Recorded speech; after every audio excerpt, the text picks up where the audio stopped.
Thank you for inviting me today.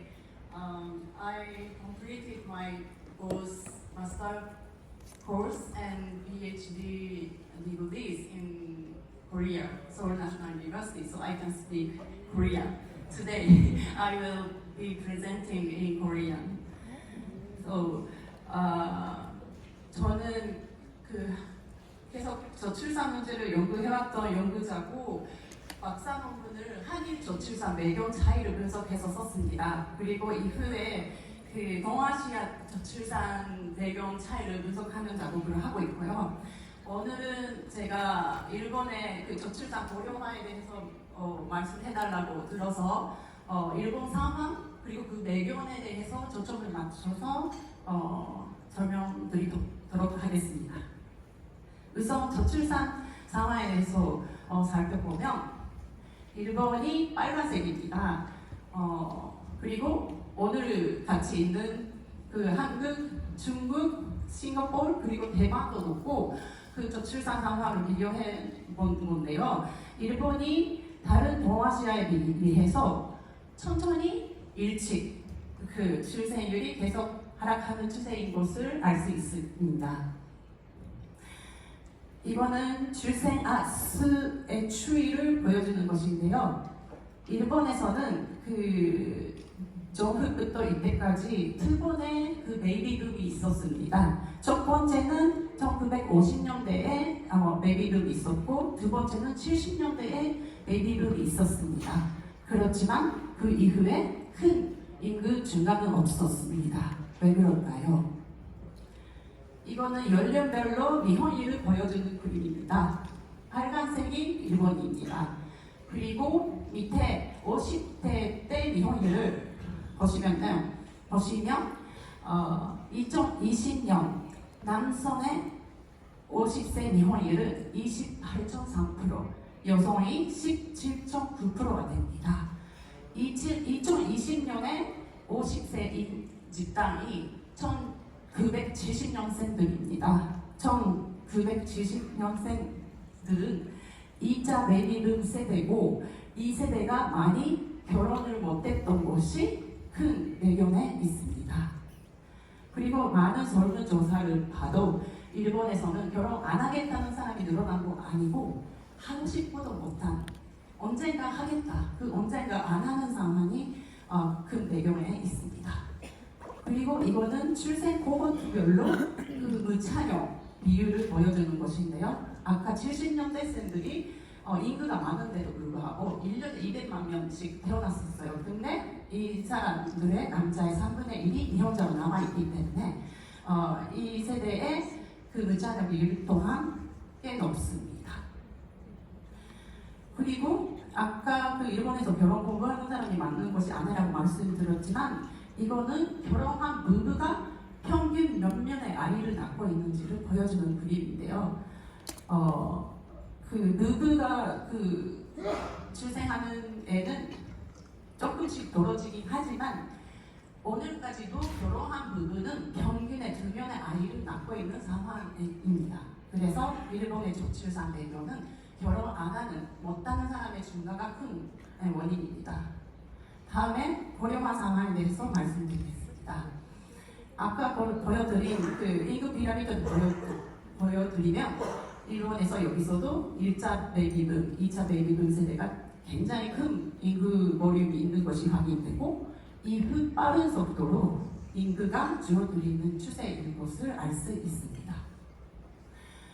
일본의 고령자 비율을 보여드리면 2000년 이후에 정말로 빠른 속도로 늘어난 것이 확인되고 현재는 세계에서 가장 고령 사회가 되었습니다. 서구에서 우선 경험한 고령화가 지금 일본에서 세계 1등인데요.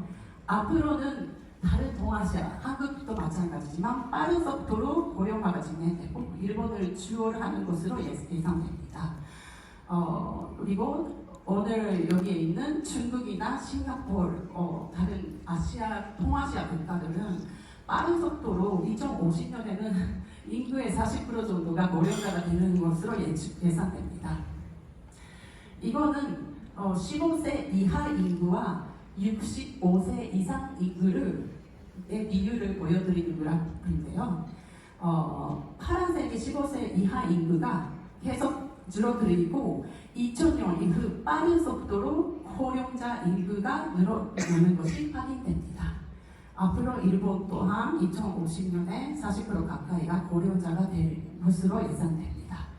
이거는 마찬가지로 한국도 그려봤는데 한국 또한 빠른 속도로 고령자가 늘어날 것으로 예상됩니다.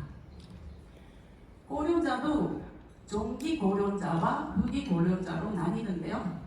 65세부터 74세의 정기 고령자보다 앞으로는 75세 이상의 후기 고령자가 늘어날 것으로 예상됩니다.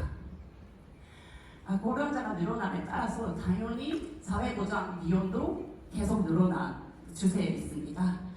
보라색은 고령자들한테 지급하는 요금이고요.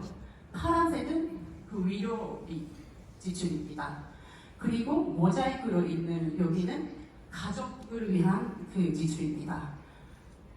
그래서 일본은 저출산보다 먼저 고령화를 경험하고 고령자 대책을 준비하고 왔기 때문에 저출산 문제라고 하지만 가족에 대한 지출은 다른 OECD 국가와 비교해도 굉장히 낮은 편입니다. 그리고 고령화를 먼저 경험했다고 말씀드렸지만 1961년에 벌써 일본은 모든 국민이 연금제도에 들어가는 제도가 만들어졌고 2000년 이후에 빠른 속도로 고령자의 돌봄에 관한 법들이 만들어졌습니다. 그리고 요즘은 태어난 그 지역에서 돌아갈 수 있도록 그 지역 지자체가 알아서 도와주는 식으로 법이 지원하고 있습니다. 이렇게 많이 늘어난 고령자들은 누구랑 같이 살고 있을까요? 옛날에는 오른쪽 보시면 3세대 같이 할아버지랑 같이 모시고 사는 사람들이 많았는데 요즘은 3세대 같이 사는 가구는 77.1%까지 줄었고 혼자 사시는 가장 왼쪽인데요. 혼자 사시는 고령자들이 계속 늘어나고 있는 추세입니다. 아까 그 미혼 남성이 많이 늘어난 거 보셨지만 그것에 따라서 결혼 안 하는 인구가 많이 늘어나니까 돌봄의 주체도 변했습니다. 옛날에는 며느리가 돌봄을 많이 했었지만 요즘은 아들이나 남편이 부모의 그 돌보는 사람이 많아졌습니다. 이거는 일본에서는 노노게호라고 불리는데요. 노인이 노인을 돌보는 상황이 되어버린 것입니다. 현재 65세 이상의 고령자가 그 자기 부모를 돌보는 사람이 63.5%로 또한 후기 고령자에 있는 75세 이상 또한 본인의 90대, 100세가 부모를 돌보는 상황에 있습니다.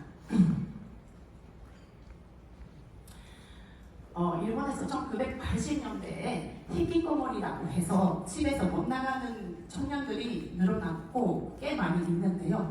이 사람들이 지금 40대, 50대가 되고 중년이 되어버렸고 그 사람을 지원하는 부모 또한 노인이 되어버려서 한 번도 집을 못 나가고 취업도 안 했던 이 사람들이 부모님들이 돌아가시면 어떻게 살아야 될지 이것도 또한 중요한 사회 문제로 내두하고 있습니다. 일본이 세계에서 가장 장수인 국가이지만 평균 수명과 건강 수명에 큰 차이가 있습니다. 그 차이가 평균 10세 정도 차이가 있고 건강 본인이 알아서 본인의 해야 되는 일을 하면서 살 수 있는 상태는 75세 정도까지밖에 안 되고 후기 고령자가 되면 누군가의 도움이 필요한 상태가 됩니다. 그 기간이 10년 정도 있는데요. 이 돌봄을 누가 맡아야 될지 이것이 가장 중요한 문제로 생각되어 있습니다. 인구가 빠른 속도로 감소하고 일본에서는 지방 소멸이라는 말이 나오고 많은 추계가 나옵니다. 2040년에는 896의 지자체가 없어질 거라는 추계도 있고요. 많은 사람들이 내도시로 나갑니다. 청년들이. 그리고 일본에서 2025년 문제라고 오래전부터 이야기된 문제가 있는데 이는 2022년 내년에 제1차 베이비붐 세대가 인구가 많잖아요. 그 사람들이 흑인 고령자가 됩니다. 75세 이상으로 진입됩니다. 그때 누가 그 사람들의 돌봄을 해야 할지 이게 오래전부터 이야기가 되어 있었는데 아직도 문제로 남아 있습니다. 그리고 2040년에는 2차 베이비붐 세대가 고령화가 됩니다. 65세 이상 인구로 진입됩니다. 이때 또한 고령자가 많이 늘어났기 때문에 어떻게 대응해야 할지 큰 이슈입니다.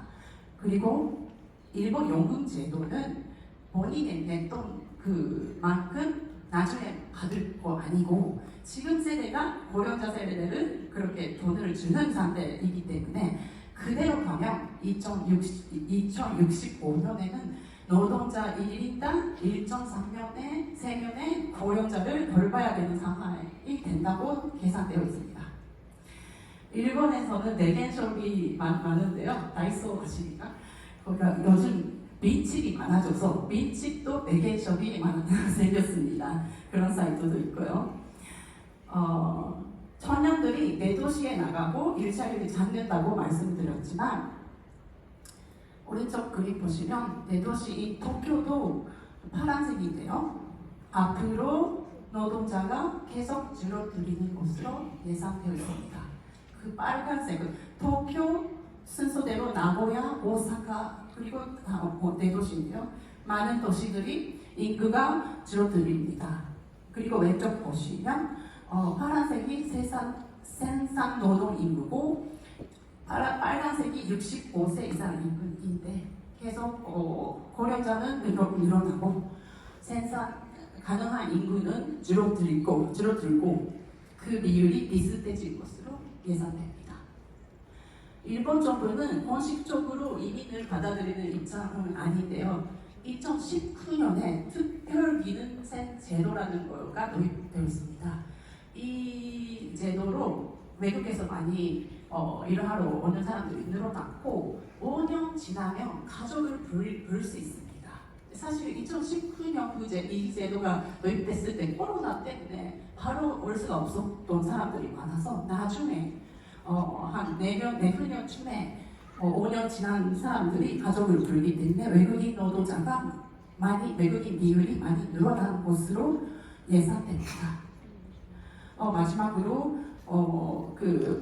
동아시아가 이 문제에 대해 어떻게 대응해야 할지 저 나름 고민해봤는데요. 고령화는 서구에서 먼저 경험한 것이지만 동아시아는 너무나 빠른 속도로 근대화를 이루어졌기 때문에 인구 변동도 너무 빠르고 서구의 그 경험부터 배울 것이 좀 그다지 좀 사례로서는 적당하지 않다고 봅니다. 그래서 같은 빠른 속도로 저출산 고령화로 진행되는 나라끼리 서로의 경험을 공유하고 공유하는 그것이 정말 중요하다고 생각했고 하는데요. 어떤 것을 할 수 있을지 생각해보면 특히 일본인데요. 그 데이터, 그 통계에 액세스하는 게 쉽지 않습니다. 그래서 그런 동아시아 공동의 데이터 아카이브를 만들고 서로가 그 지금의 상황을 바로바로 분석할 수 있도록 그런 데이터 구축하면 되게 좋지 않을까 생각했고요. 그리고 일자리에 대해서인데요. 코로나 전에 많은 한국 청년들이 일본에서 지원하는 사람이 늘어났었습니다. 일본은 인구가 부족하고 그러니까 기업들이 인재가 모자라서 난리인데요. 한국 사람들이 너무 공부도 열심히 하고 일본어도 잘하고 영어도 잘하고 이러시니까 오면은 되게 좋아한다고 이야기 많이 들었습니다. 그래서 서로 자유롭게 일자리를 구할 수 있도록 그런 기반을 만드는 것도 중요하지 않을까 하는 생각을 했습니다. 짧은 시간이었지만 저의 발표 여기까지로 하겠습니다. 감사합니다.